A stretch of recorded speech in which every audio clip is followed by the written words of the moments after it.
Hey everyone, welcome to a non-poker rant. Poker rant? What do you call this? The patch note rant? The patch note overview? We'll decide we want to rent when we finish these notes and ninja tricks. Yeah, we'll decide if it's worth a rant or not. But yeah, this is the patch from June 20th that just came out, patch 1.5.2.7, because we have to be as specific as possible when we talk about this. We thought that this patch was going to either be a huge patch because of the year anniversary of the game, or we thought it was going to be a patch to at least tune down Delphox's fire spin. We thought that that was an absolute thing that would happen in this. But I think everything that in this patch, outside of Serena's nerfs, was not as expected. Yeah, I would say so, right? I mean, just watching the tournaments with you, Ninja Tricks, for the past 2 days, we have seen two Pokemon that's just a stable, like a must pick on every team, right? And that's basically Blissey, as we talked about in the Blissey era video, and Hoopa, right? So I was expecting those two being so dominant in the pro scene and being must picks. I was expecting Patch Note to do something about it, but apparently Pokemon is fine with these guys just being must picks on every single roster. So that's interesting, right, to note. Right. And instead of Blissey and Hoopa being addressed, we had someone who we did not see at all. Well, we've seen some great Absols. There were some great Absols in the tournament. I wouldn't say a lot of them, but I think it's a Team IA or XA. Hopefully I'm getting these names right, but they run a mean Absol. And, Absol is going to be getting some buffs here. He's going to get Lifesteal, which is completely new for Absol to kind of help him in his later game. As someone who's played Absol, he's amazing early on, mid game, but of course has huge issues or huge problem dealing with groups and staying alive, especially around that Zapdos, when he still wants to kind of pick people off, but everyone is in such a small area and grouped up that he really needed something to kind of help him a little bit. So he's getting Lifesteal 5% at level 5 and 10% at level 9. And then Psycho Cut apparently now procs off Night Slash hits and his Unite, so that's a great thing for Psycho Cut, which is a great move. And then I don't think we see too many Pursuits, but Pursuit now is going to get the that buff. The range is going to increase by 0.5 meters, and then the movement speed after that is going to be from 25% to 35%. But I mean, that's Absol in a nutshell right there. I mean, did you have anything you want to say about Absol, or? Yeah, I think I also want to mention shout out to Unite DB for providing these numbers for us. Because Pokemon is not going to do it for us. So thanks guys for giving us some concrete data mining here to look at. So yeah, I mean I am an attacker, role Pokemon mainly, range attacker, and Absol has always been a nightmare to me personally. I feel like an Absol that's ahead of itself is just the scariest thing ever, right? I don't even have time to basically flash or escape out by the time Absol basically munch me up and spit me out. So these buffs feel like they're just making it so that it's even harder to take out an Absol. That if I would survive an Absol, he's just gonna have that Lifesteal that's built in now. So I'm pretty scared. I'm assuming there's gonna be a lot more Absol players out there in this post match world. Right. There's definitely going to be more Absol players out there because he's always been good. He's just been outshined a little bit, and like we said, has had issues towards the late game, and we know the late game is all about that Zapdos, and that's where you gotta be crucial. You gotta be the best around there. So congrats to the Absol players out there. I think you kind of walked out with a little bit of a nice some good news. And then of course Crustle. Now the Crustle is an interesting Pokemon that we have consistently seen on Japanese and Southeast Asia servers where we typically end up playing, is a beast on the Japanese servers. We don't see him too much in tournaments. We don't see a lot of Crustles in the West, but this man, for whatever reason, has continued to get buffs. And this time early on, now he's going to get Rock Tomb is going to get some slow. Now 40% on that Rock Tomb Plus from 40% to 60%. And then for whatever reason, just, hey, projectile speed increase on his Stealth Rocks. It's not a big thing, but hey, great. Yeah, yeah. I mean, Crustle has. I have never been happy seeing playing against a Crustle. Right, Crustle Yeah. just has that combination of being annoying and being just tenacious and being in your face all the time. That If I said you're he's just the like, tank Greedent, but there's already a tank called Greedent, what would you say? I would say absolutely. Like, just if they ever give Crustle any kind of damage buff, I think people will start screaming, right? So And at he did. least He did at get a least damage buff on his X attack last patch. he did, He and did. he got start that is the optimal move set, right? So I think that's why they're rewarding this other move right now, the Rock Tomb, to kind of balance that out a little bit, right? Giving it more CC, giving people more reason to pick Rock Tomb over the whole Scissor and Speed Boost move set that he usually runs, right? That just kind of like speeds through you and does whatever he wants around objectives and goals. So I think this is a pretty fair buff, honestly. I think it's just a way to give people more options of which moveset you want to take when you're playing Crustle. So I don't expect really this to change, the number of Crustle players or to really increase or decrease it. I mean, it gives people a little bit more consideration, and it's always good to have options when when you lock onto certain Pokemon that are your favorite that you like to play a lot. So I think it's a good thing. I don't have anything positive and much negative things to say. I think it's pretty neutral adjustment they did there. Nice, nice. And then of course Charizard, my man Oh, Charizard. I this one got a hits you hard, huh, bro? he hit me so hard. It hit me like Charizard's ult not going off, and I felt so bad. I saw my boy Charizard's name on the list, and I thought, "Oh, I'm about to get some good news tonight." Instead, I just apparently do not want to play the range moveset, which is really good. Charizard's range moveset of Fire Blast and Flamethrower allow you to play range, but they also allow you to really deal consistent damage, slow the opponent, and stay safe because Charizard is not the heaviest out of the the all arounder lineup. He is kind of squishy. He will get melted a little bit. And it really does depend on his ult to kind of save him and just buff and kill like crazy. But yeah, his flamethrower, the ratio is now from 150% down to 130% or 32%. And then the base damage, which was 160, is now down to 145. Flamethrower Plus is now going down to 170 from 190. And then, of course, that's also hit with the ratio scaling on that, too. And then Fire Blast, which is the slow, I thought this was unnecessary. Come on.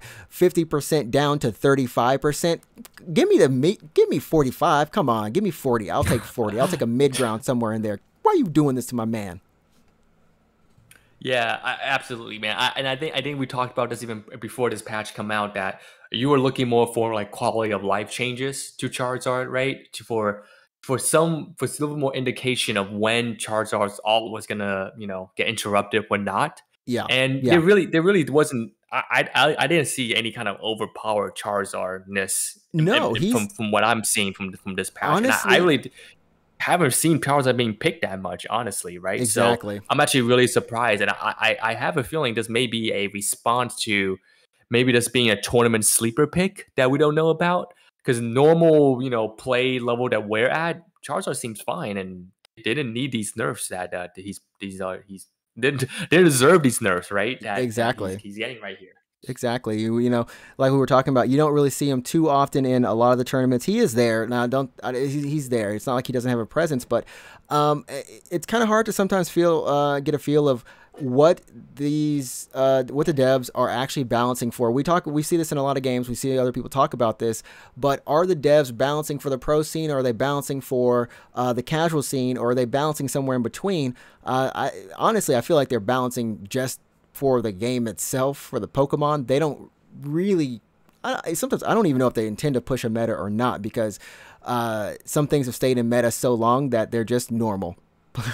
They're just normal. Um, so I don't know. It's hard to say. But maybe his pick rate is really high. On the in the lower parts, our normal casual games, and maybe everyone's just choosing that move set. So they decided to, hey, Charizard, go in. Go in. Yeah, yeah. I have to consider that might be the reason, but for us casual fans here trying to be competitive, seems unfair. seems she should be a little bit angry when we talk about this. It just seems a little bit unfair. Just put that angry face on. My man said we gotta rant on that one. We got it. I'm standing united with you on this one, man. I We know didn't even Charizard means a lot to you. I'm not even gonna bring up the fact that Charizard had a really nice armor skin for like a knight come out. We ain't even talk about that. Y'all already know. Shout outs in the comments if you know what I'm talking about. Hey man, R.I.P. if you spend $40 on this and got this nerf. You spent $40 for a nerf.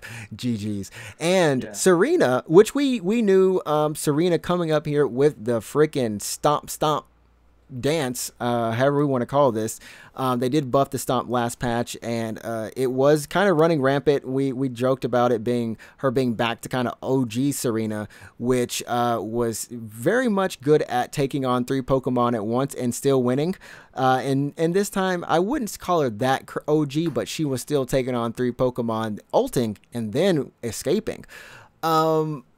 So we've seen her a little bit more here and there, but yeah, Serena is going to be getting a nerf from her base damage on Stomp from 243 down to 226 with Queenly Majesty. That is going to be from 390 to 362, and then of course the Stomp Plus, that's also going to have a similar debuff on it. So 280 down to 260, and then 448 down to 416. So, I mean, I think that this was very much warranted. I don't think that we went a game without seeing a Serena since last patch. Yeah, I think Serena, it's been my nightmare this pre-patch, pre-this patch, playing with her, and I don't know. It from the feedback I gotten so far on the forums and reading Reddit, it doesn't seem like Serena really got hit hard enough to really deter the Serena hardcore players to stop picking Serena in the game, and especially taking Stomp and Stomp Plus. Reading these stats, I don't know the exact effect it's going to take, but I personally, as a Jerusalem player, I wish that he got hit a lot harder. But it I don't know. I have to see how it's gonna be when I face the next Serena in the game, right? Definitely pre-dispatch, it was very oppressive. I pretty much, once I'm trapped in that web of stomping me, there was no getting away from a Serena. Hey, especially if you like getting stomped on, then it's all good. Yeah, if that's what you're into, if that's your kink kind of thing, maybe that's what maybe that's great for you. That Serena's taste stays supreme, but that's not me. That's not me. I feel like I like dominating some games and not always getting stomped on every game. That was a good. Zapdos does that enough for us already. I was gonna say you like dominating others, but not getting dominated. Oh. Yeah. Wait, sorry, right there. sorry, kids. But yes, we were expecting a little bit of at least some change to her hindrance around that stomp, which does pretty much disrupt you from reacting in any sort of way, flashing out or anything. You need a Blissey there. You need a Blissey to help you get on out of that tangle, that entanglement. So, hey, heads up. That's why we see Blissey on both sides every game. She does it all, ladies and gentlemen. She does it all. And now who's going to be doing some more work is our boy Snorlax, who has been out of play for a long time. I mean, it's been a couple seasons, maybe 3 seasons since we last saw Snorlax in a lot of competitions. TTV, aka TTV, formerly known as TTV Zugrug, who is now in the Gladiators. That Gladiators was a huge kind of boon and player that you would look at to see Snorlax top tier play. And now Snorlax is, when you can go between Slowbro, or you can even go between, Mamoswine is starting to get a little bit better now. But just the other tanks are kind of doing a little bit better. Greedent, who doesn't die as easily, causes a lot of annoyances, steals a lot of things, causes a lot of trouble. When you have those options that are more mobile and more able to compete around Zapdos, that is some of the go-to things we've seen. But Heavy Slam getting a cooldown from 7 seconds to 6 seconds, block going from 11 seconds to 9 seconds, and then the ult move is going to be 128 seconds down to 112 seconds, so with under the 2-minute mark there. And I think the most important thing is that the special defense stats that you see here on screen are he's getting a bunch of buffs to his special defense, almost 10 to 20 per number in each different levels. Yeah, you look at it, you say it, he's harder to kill. That's the bottom line. Hard to kill, gonna slam you even more and block you out as much as possible. Yeah, man. Shout out to that Zugrug. That's how he got me into playing Snorlax so many seasons back. Before he kind of fell out of favor for the other tanks that are more prevalent, like the Mamoswines and the Crustos and the Greedents of the world. But with these buffs, I have to say, I think Snorlax is back in the flow. I think he's got to be back in the meta right now. I mean, these are some really, really strong buffs that he's getting. Just the cooldown, the Heavy Slam, the cooldown, the block. Like 2 seconds, a lot. That block move is incredible. When I was running that block move can really disrupt the whole team's flow when you're just, slamming behind them and then blocking them all towards your team, and having that more frequently now during the Zapdos fight. That's going to be a huge boom, I would say. And I would say Snorlax is going to be a huge problem that's be unexpected, right, for a lot of players. So I'm expecting smart players to really pick up on Snorlax, a lot of tank players to really pick him up and really start using him, and we're gonna start seeing a lot more Snorlax in game. That's what I'm predicting here. Definitely a lot more Snorlaxes, a lot of people heavy slamming, no more farting on you and putting you to sleep or running away. I think that moveset's going to go away, of course, in favor for this one, Heavy Slam and block, and him just causing more hindrance and annoyance to people. Which it's nice. It's going to be good to see him come back, and maybe we can run that Snorlax Pikachu again. And we can run what we actually are wearing right now. We can run our favorites. Yes. And we haven't even talked about what happened to Pikachu. That's coming. We have not talked about Pikachu. Let's go ahead and hop over. We'll go back up to Espeon in a little bit. But yeah, our boy Pikachu, one little thing, for whatever reason, they decided to give Pikachu Spell Vamp, 12.5% of the damage coming back to him as health. I assume that's how that's written. At level 9, that's when you get that Spell Vamp. So anytime you use any of your special attacks, you are going to get HP back on it, similar to how you use a Shell Bell. It's going to be interesting. I tried it out a little bit. It's nothing to kind of like protect Pikachu in the late game. If you get mauled by Absol, you're still going to get mauled, even if you land, a Volt Tackle, not Volt Tackle, but, Electro Ball, 2 Volt Tackle, whatever. You will maybe what? Say you get 400 health off of that. That's a swipe from anybody. So let's just say it's not going to keep you alive, but combined potentially with other items like a Shell Bell or like I always confuse Focus Band and Muscle Band. I believe Focus Band is for the health part, the defense. Combined with stuff like that, I think that it does actually help in the long run for him in the late game.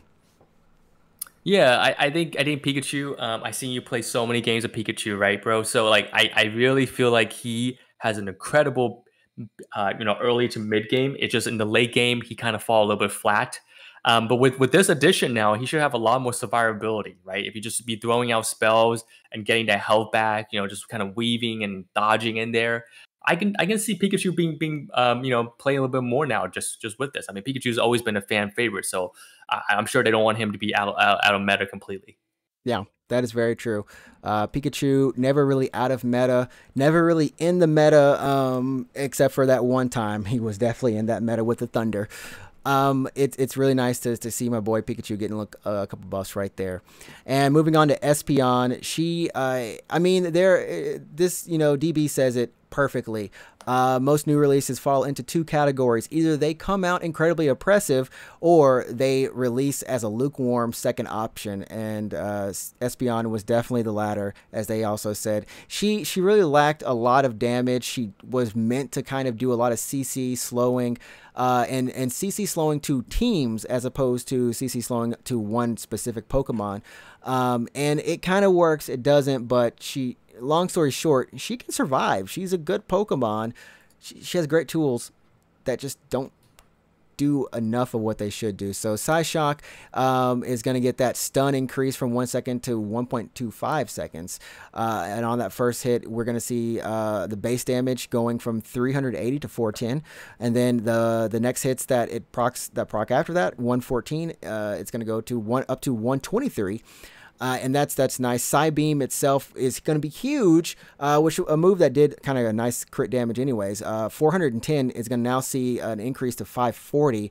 And then finally Stored Power, which is a little bit of a weaker move, I believe, if I can remember straight.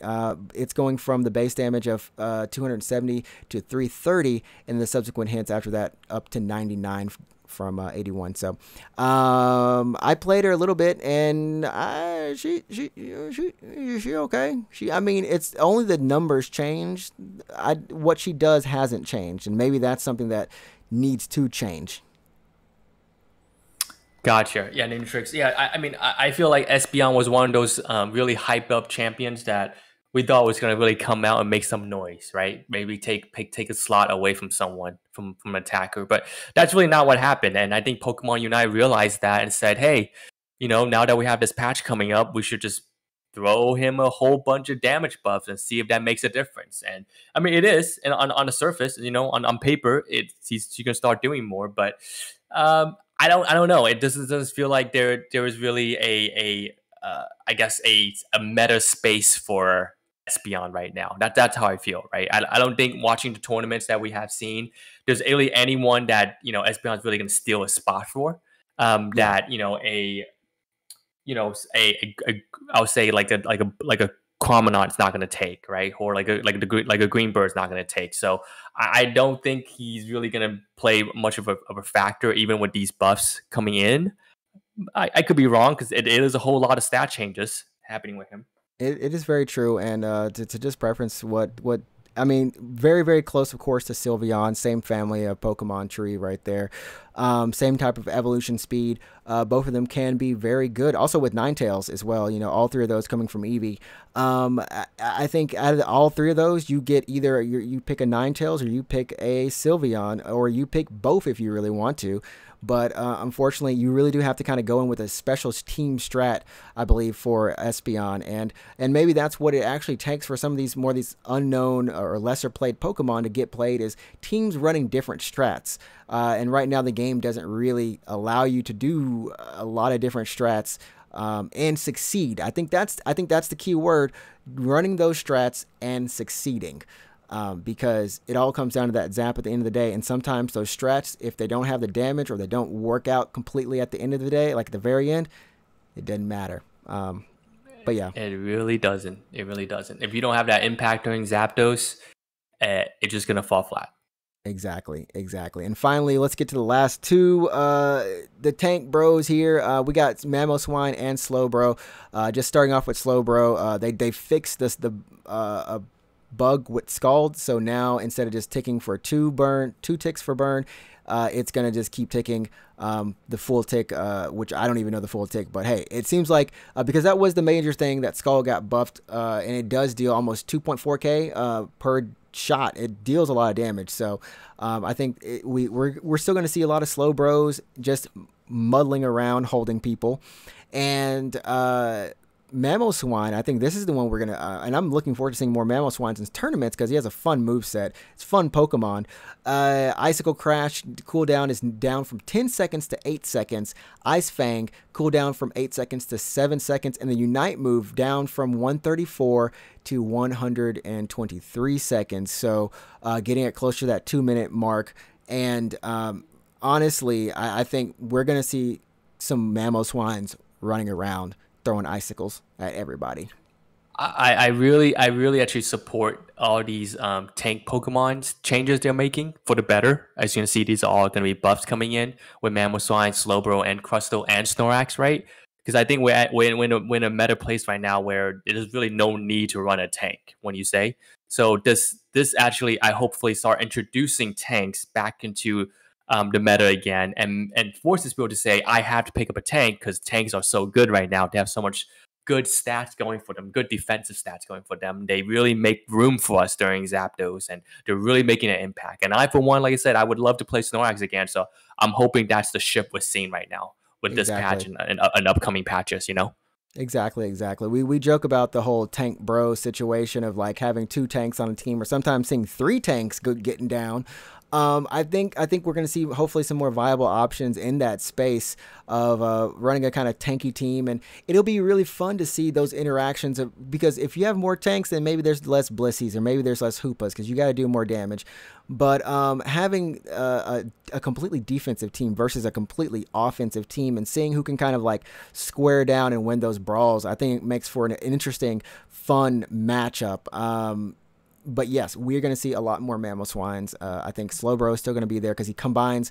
As long as you can coordinate and you hold people the right way, you get some beautiful plays off right there. And Mamoswine pushing people around, making space, similar to the tree. I think all the tanks now are in a great space to where they can really impact in every front. Honestly, yeah, I think everyone is maybe this is the best tank lineup now for all the tanks. Yeah, yeah. I remember that we had that really fun game when we were running that Crustal Mamoswine. We can bring that back now. We can bring that team bro, that Yeah. team tank bros back. So Ninjatrix, who do you think is the patch winner this time? I honestly, I wanted to say it would have been Espeon, but I have to go with Snorlax. Snorlax just coming in there, being able to have a lot more defense on top of the items you can stack with his defense, and being able to cause so much more disruption with his with the barrier and also with block and heavy slam. I think it's just good all around. Plus 112 seconds cooldown just for the ult. I don't think you can get any better than that. Yeah, I have to agree with that, and I do hope to see Snorlax being more formidable on the Pokemon roster, right around the corner here. And I'm looking forward to trying out the Snorlax now post-patch and seeing what he can do. We will definitely see what our boy Snorlax can do. And all these Pokemon, let us know if you what you see in the game after this patch. Let us know exactly what you think about the patch and in the comments below. But be sure, of course, to sub to the channel, like the video if you enjoy this, if you love our cute little faces. Maybe we should get a Snorlax the next version. I think there's the shirt that Snorlax is wearing that has pineapples now. That's a thing. Oh yeah. Change me up. I love a new outfit. Give me that chef outfit too.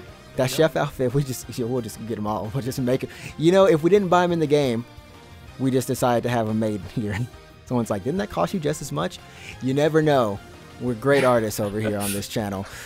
But yes, thank you everyone for watching. We hope to break down some more patch notes with you. Be sure to check out the poker rants that we do every week, and we will catch you again. This is B-Real this is Ninjatrix and B-Real.